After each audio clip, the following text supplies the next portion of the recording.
In a quiet mountain village surrounded by tall pine trees, there lived a young blacksmith named Eshan.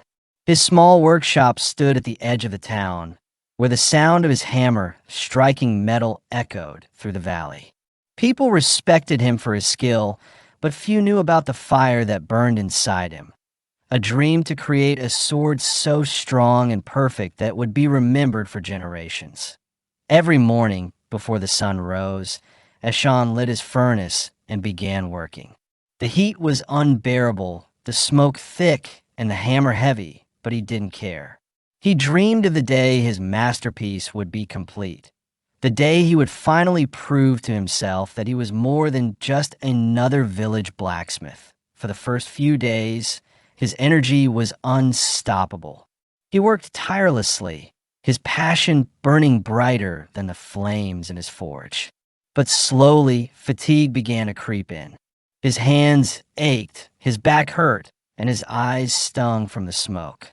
His mind whispered, "You've worked hard enough for today. You deserve a rest." At first, he resisted, but as the days went on, the voice grew louder. "Just one day off," it said. "You'll work harder tomorrow." Eshan listened. One day turned into two. Two turned into a week, and soon his dream sword lay half-finished, collecting dust. One evening, as Eshan sat outside his workshop, watching the sunset fade behind the mountains, an old traveler appeared. The man's beard was long and white, and his eyes were sharp like polished steel. He carried nothing but a wooden staff and a small leather pouch. "Why is your forge silent, young man?" the traveler asked, as Eshan sighed. "I'm tired," he replied. "The work is too hard, and sometimes I wonder if it's even worth it." The old man stepped closer and looked at the unfinished sword. "You've got skill," he said softly, "but you lack discipline. You want the reward, but not the sacrifice." Eshan frowned. "But I work when I feel motivated." The old man smiled. "That's the problem. Motivation is like the wind. It changes every day. Discipline, my son, is like the mountain. It never moves." He reached into his pouch and handed Eshan a small stone with words carved on it. "Pain is your teacher. Keep this," the old man said. "And remember, if you only work when you feel good, you will never become great." And with that, he walked away into the darkness. That night, Eshan couldn't sleep. The traveler's words echoed in his mind. Discipline is like the mountain.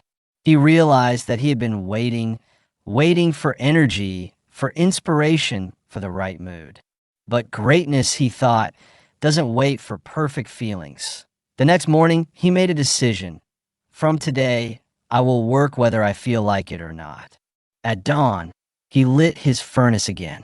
His body was sore, but he forced himself to keep moving. Every time his mind whispered, "Stop, you're tired," he said aloud, "Just one more strike."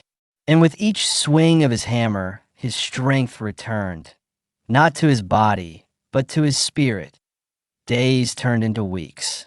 His hands blistered, his muscles screamed, but he refused to quit. He learned to love the pain because it reminded him that he was growing stronger. Sometimes his friends laughed at him.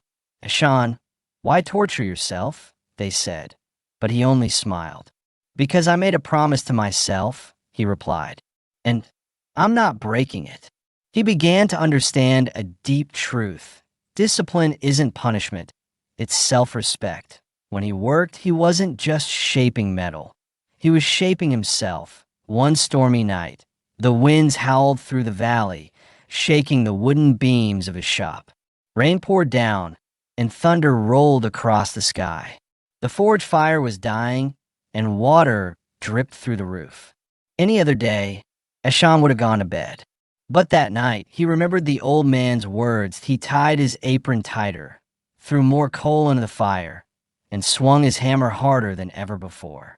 The sound echoed through the storm, a man fighting not the weather, but his own weakness. When dawn arrived, he was exhausted, drenched, and trembling. But when he looked at the glowing blade in his hands, he smiled. The sword was almost complete, and so was he. After months of relentless effort, Eshan finally finished his masterpiece. The sword shone with a brilliance unlike anything the village had ever seen. It was perfectly balanced, sharp, and beautiful. But what made it truly powerful wasn't the metal. It was the discipline that had forged it. People from faraway towns came to see the sword and praised his skill. But when they asked him, "How did you do it?" Eshan only said, "The body obeys the mind, and the mind obeys discipline. If you wait until you feel ready, you will never start. But if you move forward anyway, you will become unstoppable." He placed the sword on display in his workshop, not as a trophy, but as a reminder of who he had become, a man who learned how to force himself to grow. Years later, when travelers visited the village, they would hear the sound of a hammer ringing through the valley at dawn. And they would say, "There goes Eshan, the man who conquered himself." Moral of the story: motivation comes and goes, but discipline stays. That if you only act when you feel ready, you will never reach your dreams. Force yourself to take action even when it's hard, especially when it's hard. Because every time you push past your comfort, you train your mind to obey you. And when your mind obeys you, you can achieve anything.